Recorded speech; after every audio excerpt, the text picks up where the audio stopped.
Name of God, the most gracious, the ever merciful. Dear viewers, today's episode brings you face to face with a story. Not just of 4 judges, but of justice itself, standing trial. Ask yourself, is it not the duty of a judge to defend the voiceless? Is the law meant only for the weak to follow, while the powerful? The United States has imposed economic sanctions on 4 female judges of the International Criminal Court. Why? Because they dared to allow investigations into alleged war crimes committed by Israel and, yes, even the United States itself.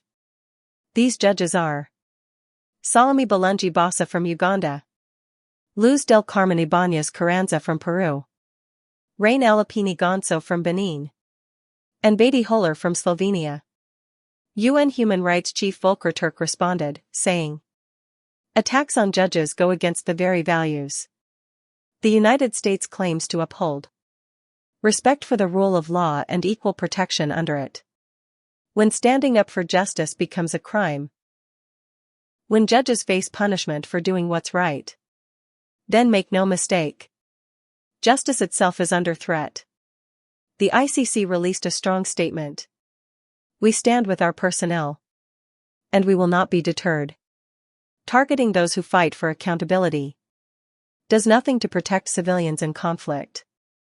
Remember, the ICC had issued arrest warrants for Israeli Prime Minister Benjamin Netanyahu and former Defense Minister Yoav Gallant for war crimes in Gaza.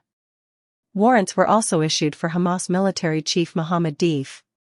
The court found reasonable grounds to believe that these men bear criminal responsibility for atrocities committed in the Israel-Hamas conflict. But instead of justice, the judges themselves are now being judged. Their bank accounts frozen, their names tarnished, their courage punished. What kind of world are we living in, where seeking the truth is a political offense? Where even the law must bow before power? Let's be clear. This isn't just a war against 4 women. This is a battle for justice without borders.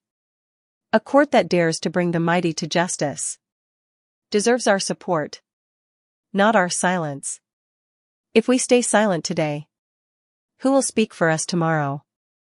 So, if you believe in a world where justice is blind, not bought, where war crimes, no matter who commits them, are brought to light, then raise your voice. Share this video. Comment your thoughts below. And let the world know. We stand with truth. We stand with justice. May we always speak truth in the face of power.